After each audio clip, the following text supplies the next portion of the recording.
Hi friends, ఇవాళ పప్పు పాలకూర ఎలా తయారు చేయాలో చూద్దాం. ఇప్పుడు ఒక కప్పు కందిపప్పు తీసుకొని 2 టైమ్స్ బాగా కడుక్కున్నాక ఒక కప్పు నీళ్ళు పోసుకొని ఒక 20 మినిట్స్ వరకు బాగా నాననివ్వాలి. బాగా నానింది అనుకోండి పప్పు అన్ని తొందరగా ఉడుకుతుంది.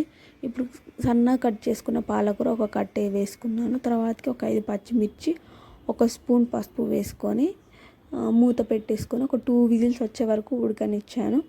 2 విజిల్స్ చాలండి, ఎందుకంటే నానబెట్టాం కాబట్టి. అది అలానే చింతపండు కూడా ఒక పెద్ద నిమ్మకాయ సైజు చింతపండు కూడా నానబెట్టుకున్నాను. అలాగా 5-6 వెల్లుల్లి రెబ్బలు కూడా మంచిగా దంచేసి పక్కకు పెట్టుకున్నాను. పప్పు ఉడికాక విజిల్ అంతా పోయాక అందులో ఒక 2 స్పూన్ల కారం, ఒక 2-3 స్పూన్ల కల్లుప్పు వేసుకున్నాను. నేను ఎప్పుడైనా పప్పు చారులోకి దొడ్డుప్పే వాడతానండి.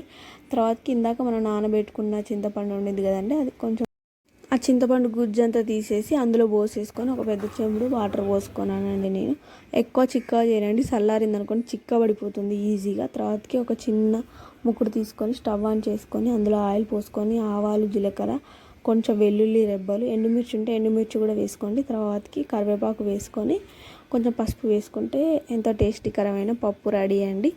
అందులో పోసేసుకొని ఒక 5 మినిట్స్ వరకు ఉడకనిస్తే సరిపోతుంది.